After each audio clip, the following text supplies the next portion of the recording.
C'est la fin de la semaine et voici votre édition du journal rétrospective sur BSC TV, dont voici l'essentiel de l'actualité. Après plusieurs semaines d'attente, le président Joseph Kabila Kabange a fait connaître le nom du nouveau Premier ministre issu de l'accord politique co-signé à la Cité de l'Union africaine pour la période de transition.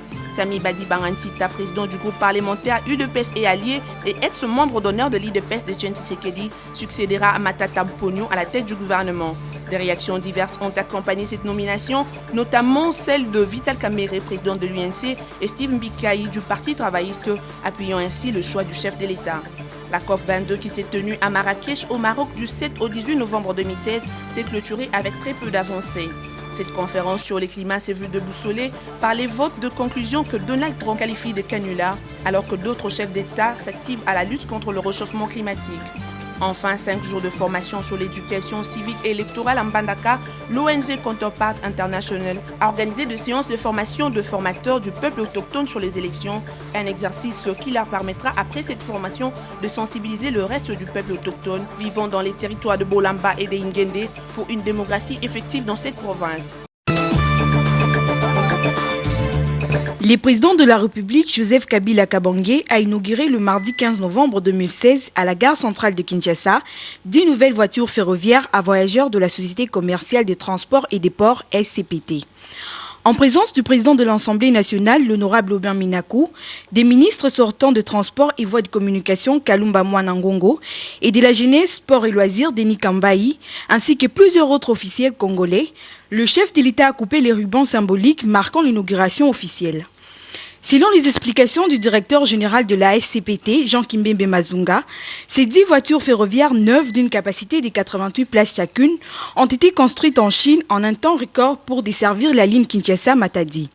En effet, commandées en décembre 2015, elles ont été livrées en moins d'une année par rapport au délai normal. Elles sont arrivées au mois d'octobre dernier au port de Matadi. Arrivés à Kinshasa depuis 2 semaines, ces engins ont été acquis grâce à la taxe de redevance logistique terrestre, a confié le président du syndicat des travailleurs, Deogracias Safari Kuba, qui ajoute que certains Chinois sont déjà à Kinshasa pour former des agents de la SCPT sur l'entretien de ces voitures. À la fin de la cérémonie, le président de la République, Joseph Kabila, a procédé à une visite guidée de ces nouvelles voitures ferroviaires. Un motif de satisfaction pour toute la population venue vivre l'événement, car ces nouvelles voitures remplaceront le train express ainsi que d'autres wagons dont certains datent de l'époque coloniale. Sami Badi Bangantita remplace Matata Ponyo à la primature. Il est donc nommé Premier ministre du gouvernement d'union nationale. Sami Badi Banga, homme politique congolais de l'opposition, né en 1962 à Kinshasa et député national depuis 2011 sous l'UDPS à l'Assemblée nationale de la RDC. Il siégeait à la commission des ressources naturelles. Actuellement président du groupe parlementaire UDPS et alliés à l'Assemblée nationale et membre fondateur de l'IPDD, Initiative panafricaine pour la défense de la démocratie. Diplômé de l'Institut supérieur des sciences humaines de Genève en 1986, il est aussi de l'école du Haut Conseil du Diamant d'Anvers et de l'International Gemological Institute d'Anvers. Sami Badi Banga a commencé sa carrière professionnelle en 1986 en tant qu'administrateur délégué de Socodam Esperel, puis devient en 1995 administrateur et directeur général de Samex Trading Esperel. Sami Badi Banga est membre d'honneur depuis 1994 de l'Union pour la démocratie et le progrès social UDPS et en est élu député en 2011. De 2009 à 2011, il est le conseiller spécial d'Etienne Tshisekedi. À ce titre, il est chargé de la stratégie diplomatique de ce dernier. À la suite des élections législatives de 2011, Sami Badi Banga, élu député national, constitue et mène le groupe parlementaire UDPS et alliés face à une majorité présidentielle écrasante jusqu'à ce jour. La nomination de Sami Badi Banga à la primature ne respecte que l'accord politique issu du dialogue qui confiait le poste de Premier ministre à l'opposition ayant assisté aux travaux de la Cité de l'Union africaine. La nomination de Sami Badi Banga à la tête du gouvernement d'Union nationale le jeudi dernier par les présidents Joseph Kabila Kabange a soulevé diverses réactions. Les présidents de l'UNC, Vital Kamerhe, considéré pourtant comme le plus favori dans le pronostic pré-nomination pour le poste du Premier ministre de transition, dit prendre acte de la nomination de Sami Badi Banga au cours d'une réunion tenue avec le membre de son parti après la publication de l'ordonnance présidentielle. Les chefs de l'UNC soulignent que cette nomination de Sami Badi Banga est une preuve qu'il n'avait pas d'accord avec Kabila en allant au dialogue. Il rajoute par ailleurs que ses ambitions ont toujours été au-dessus du poste du Premier ministre, ne cachant cependant pas qu'il sera candidat à la prochaine présidentielle. De son côté, Steve Mbikayi, président du Parti travailliste de l'opposition, estime qu'en nommant Sami Badi Banga à la tête du gouvernement, Joseph Kabila a tenu compte de l'équilibre géopolitique. Steve Mbikayi félicite le chef de l'État pour le choix fait qu'il juge bon partant des qualités qu'incarne Sami Badi Banga, telles que la tempérance et la tolérance. Alors que pour d'autres opposants, cette nomination est un non-événement, cette ordonnance est entrée en vigueur le jour de sa signature, donc le 17 novembre 2016, et ce, pour l'intérêt du peuple congolais. Annoncé pour arrêter par la Direction générale de migration à l'aéroport international de Njili et par conséquent ne reviendra plus à l'Équateur, Tony Boulamba a regagné sa terre natale ce samedi 12 novembre 2016. Après 3 semaines de travail à Kinshasa, siège des institutions, le gouverneur de l'Équateur a atterri sur le coup de 15h10 à l'aéroport de Mbandaka. Au pied de l'avion, notables, ministres et autres personnalités sont venus l'accueillir. Aussitôt arrivé, Tony Cassius Boulamba s'est mis à inspecter les travaux d'aménagement de l'aéroport de Mbandaka qui avance à un rythme voulu. Comme dans ses habitudes, le gouverneur de l'Équateur a voulu palper du doigt les réalités de sa province et rencontrer ses administrés. Surpris, ces derniers lui ont réservé un accueil spontané et chaleureux juste par le fait qu'ils aient entendu de bouche à oreille que le gouverneur est arrivé. Jeunes et vieux, femmes et enfants ont tous voulu rencontrer Tony Boulamba qu'il surnomme Calme Yabakanja. D'aucuns même sont venus lever l'équivoque sur la rumeur de son arrestation. Habitué à vivre avec les siens, Tony Boulamba a parcouru plusieurs kilomètres à pied pour entendre de vive voix les doléances des habitants de Mbandaka, mais aussi leurs encouragements vis-à-vis de sa gestion qu'il qualifie de rigoureuse afin de faire développer la province de l'Équateur. Après le Nord Ubangi, la province de l'Équateur et le Haut-Katanga, vient la province du Sud Kivu pour le lancement des opérations d'enrôlement des électeurs.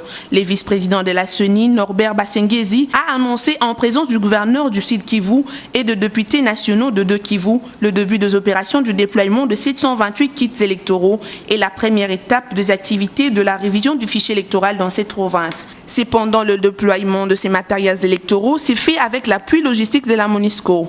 Pour la province du Sud Kivu, la CENI a pour objectif principal d'enrôler plus de 2,6 millions d'électeurs. À l'occasion, Norbert Basengezi, vice-président de la CENI, fait appel à la population de cette province pour la réussite de cet objectif, mais aussi aux groupes armés de déposer les armes et de se faire enrôler, car ce sont des Congolais et ils ont droit au vote. Notons que l'enrôlement des électeurs au Sud Kivu doit normalement commencer au milieu du mois de décembre.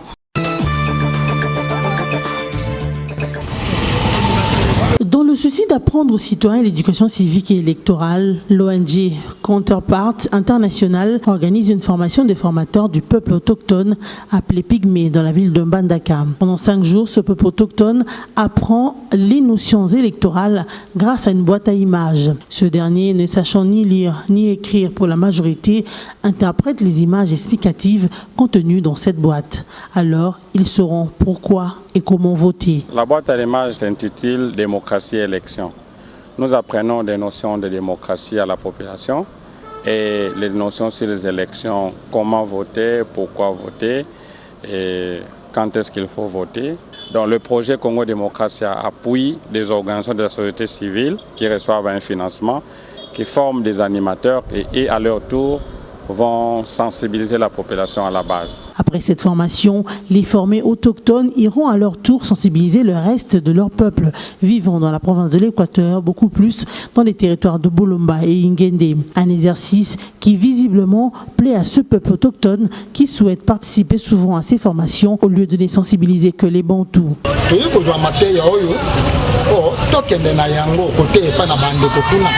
Nous sommes fiers de participer à cette formation qui prouve que cette ONG nous considère comme des humains. Lorsque nous irons transmettre aux autres autochtones ce qu'est les votes et comment voter, le message sera bien compris. En tout cas, nous allons féliciter la démocratie.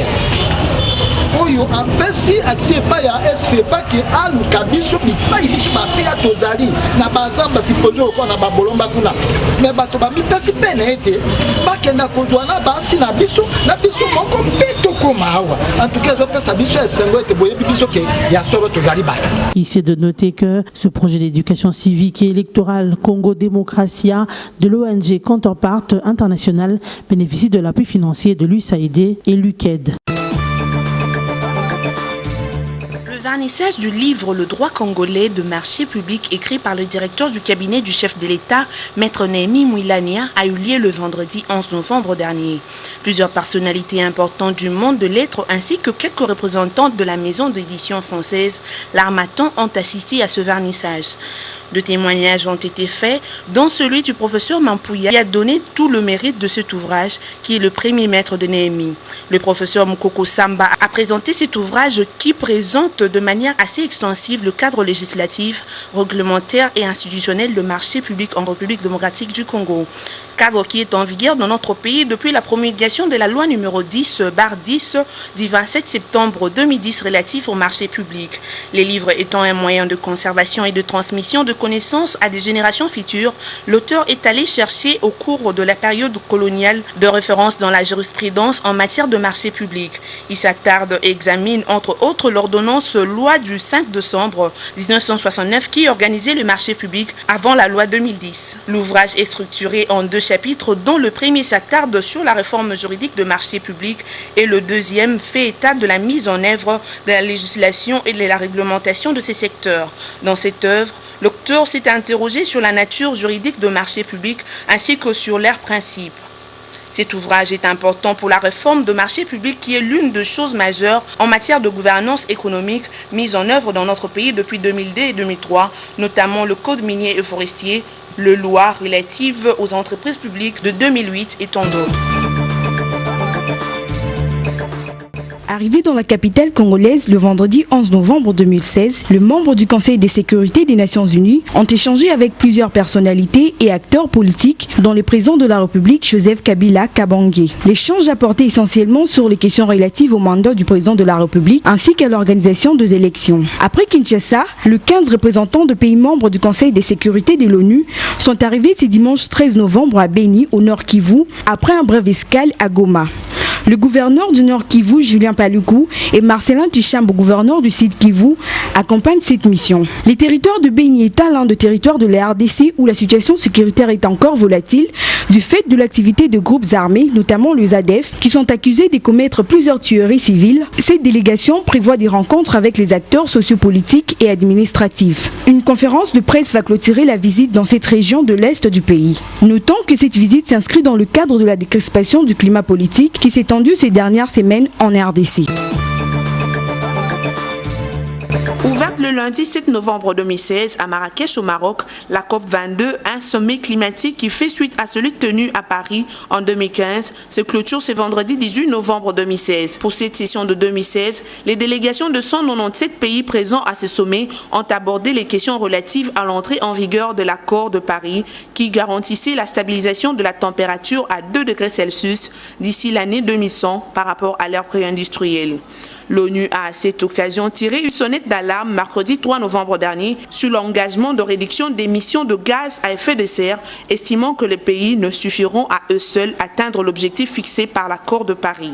À l'issue de ce sommet à Marrakech, les États appellent à un engagement politique maximal contre le réchauffement climatique, malgré la résistance américaine de s'engager. Cette résistance climatique se caractérise par le fait que Donald Trump qualifie de canular le réchauffement climatique. Cette qualification constitue un choc pour le 190 pays négociateurs qui s'inquiètent désormais d'un désengagement possible des États-Unis. Rappelons par ailleurs que la planète a connu cette année le 3e mois d'octobre le plus chaud depuis le début de relevé de la température qui date de 1880, a soulevé l'Agence américaine océanique et atmosphérique au cours de la conférence de la COP22, remarquant que ce sommet de 2016 a très peu d'avancées. opérationnel de la ville de Goma a rendu son verdict le mercredi 16 novembre sur l'affaire de l'attaque de l'aéroport de Goma. Une vingtaine de prévenus, dont Célestin Kambale Malonga et Kambale Mujinga, considérés comme cerveau de l'organisation de l'attaque, ont été condamnés à la peine capitale pour les infractions de terrorisme, des participations à un mouvement insurrectionnel et détention illégale d'armes. La Cour militaire indique également que ces condamnés doivent payer à l'État congolais une somme de 650 000 $ comme dommages et intérêts. Elle a par contre acquitté 17 prévenus sur les 40 incarcérés. On rappelle, c'est dans la nuit du 1er au 2 juin 2015 que 2 hommes non autrement identifiés ont attaqué l'aéroport de Goma. 4 éléments de la garde républicaine avaient été tués et 7 autres grièvement blessés. Le lundi 25 janvier 2015, les prévenus ont comparu dans la première audience publique devant la cour militaire de Goma. Célestin Malonga Kambale avait reconnu être à la tête du mouvement lors de son arrestation. 5 chefs d'accusation dont la participation à un mouvement insurrectionnel avait été retenue à leur charge par le ministère public. Célestin Kambale Malonga, cerveau moteur de cette bande, est un criminel opérant en Butembo, au Nord Kivu, où il a recruté la bande de malfrats auteurs de cette agression, avant de superviser leur voyage vers Goma et la perpétration de l'attaque sur l'aéroport. C'est ainsi l'épilogue de ces dossiers qu'a instruit la Cour militaire opérationnelle de Goma depuis 8 mois.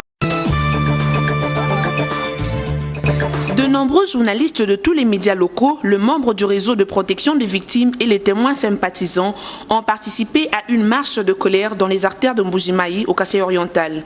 Les manifestants dénonçaient le meurtre de Marcel Loubala, journaliste à la session provinciale de la RTNC, radio-télévision publique, abattu le lundi 14 novembre à son domicile par des bandits armés. Partie de la RTNC Mbuji-Mayi, cette procession a fait près de 20 km en passant par le rond-point de l'école Bakwadianga, Moiluis, dans la commune de la Mouya, jusqu'au point de chute qui a été le cabinet du gouverneur Ngoïka Sanji, où les manifestants ont déposé un mémorandum. Malgré le couvre-feu qui a été décrété par le Conseil provincial de sécurité du Kasaï oriental mardi 8 novembre dernier, le sang continue à couler.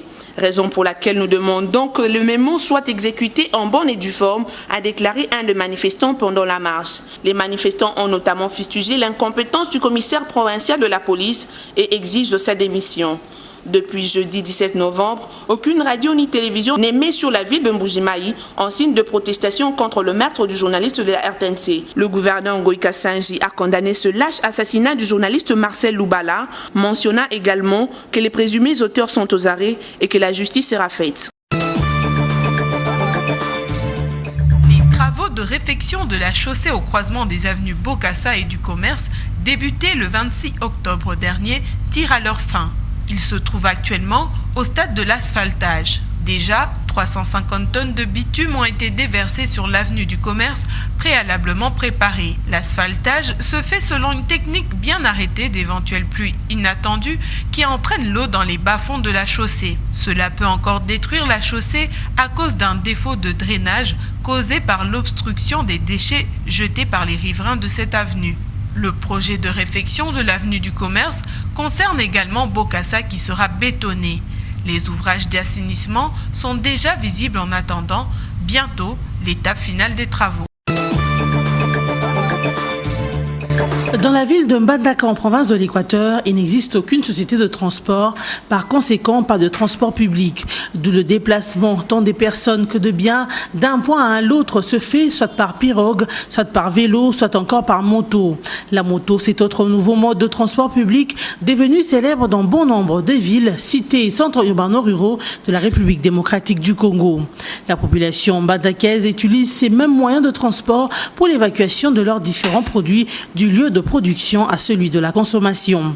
Tout celui qui arrive pour la première fois dans la ville de Mbandaka est impressionné par les taxis vélos, communément appelés Toleka, plus pratiques et moins coûteux. Ces derniers rendent un grand service à la population de cette ville. Ces conducteurs des vélos, appelés tolekistes, et ceux de moto, garçons comme filles, attendent en grand nombre dans tous les coins des rues. Les tolekistes rivalisent même dans les décorations de leurs vélos Toleka pour attirer la clientèle. D'un côté, un nombre incalculable de jeunes des œuvreux et illettrés venus de l'intérieur de l'Équateur ont trouvé un gagne-pain dans cette profession made in DRC. De l'autre côté, la parité prônée par les animateurs de la République à tous les niveaux de la vie nationale est en train de mettre fin aux barrières entre ce qui a été considéré hier comme travail de femme et ou celui de l'homme. C'est dans ce cadre que l'étudiante Amina, la vingtaine révolue, est devenue motocycliste woman dans les rues de Mbandaka. Cette jeune bandakaise attire l'attention de bon nombre des visiteurs qui arrivent dans le chef-lieu de la province de l'Équateur chaque fois qu'on l'aperçoit sur sa moto. De la même manière, ces moyens de transport aident la population. Ils présentent également un danger. Des gamins, pour la plupart, roulent dans les grandes artères de Mbandaka sans aucune notion du code de la route. Il est de signaler que des opérations de grandes envergures s'effectuent par le biais de ces vélos et motos. Pour pouvoir intervenir dans des endroits enclavés où les routes sont en très mauvais état, les ONG qui œuvrent à Mbandaka n'ont d'autre solution que de recourir aux motos et vélos, seul engin à pouvoir braver sans crainte ces pistes. C'en est fini pour cette édition rétrospective. Voici le rappel de titre. Après plusieurs semaines d'attente, le président Joseph Kabila Kabange a fait connaître le nom du nouveau Premier ministre issu de l'accord politique co-signé à la Cité de l'Union africaine pour la période de transition. Sami Badi Bangansita, président du groupe parlementaire UDPS et allié et ex-membre d'honneur de l'IDPS de Etienne Tshisekedi, succédera à Matata Mponyo à la tête du gouvernement. Des réactions diverses ont accompagné cette nomination, notamment celle de Vital Kamerhe, président de l'UNC, et Steve Mbikaï du Parti travailliste, appuyant ainsi le choix du chef de l'État. La COP22 qui s'est tenue à Marrakech au Maroc du 7 au 18 novembre 2016 s'est clôturée avec très peu d'avancées. Cette conférence sur le climat s'est vue déboussolée par les votes de conclusion que Donald Trump qualifie de canular, alors que d'autres chefs d'État s'activent à la lutte contre le réchauffement climatique. Enfin, 5 jours de formation sur l'éducation civique et électorale en Mbandaka, l'ONG Counterpart International a organisé des séances de formation de formateurs du peuple autochtone sur les élections, un exercice qui leur permettra après cette formation de sensibiliser le reste du peuple autochtone vivant dans les territoires de Bolamba et de Ingende pour une démocratie effective dans cette province. Mesdames et messieurs, cette édition est terminée. Merci de votre fidélité et bon week-end chez vous.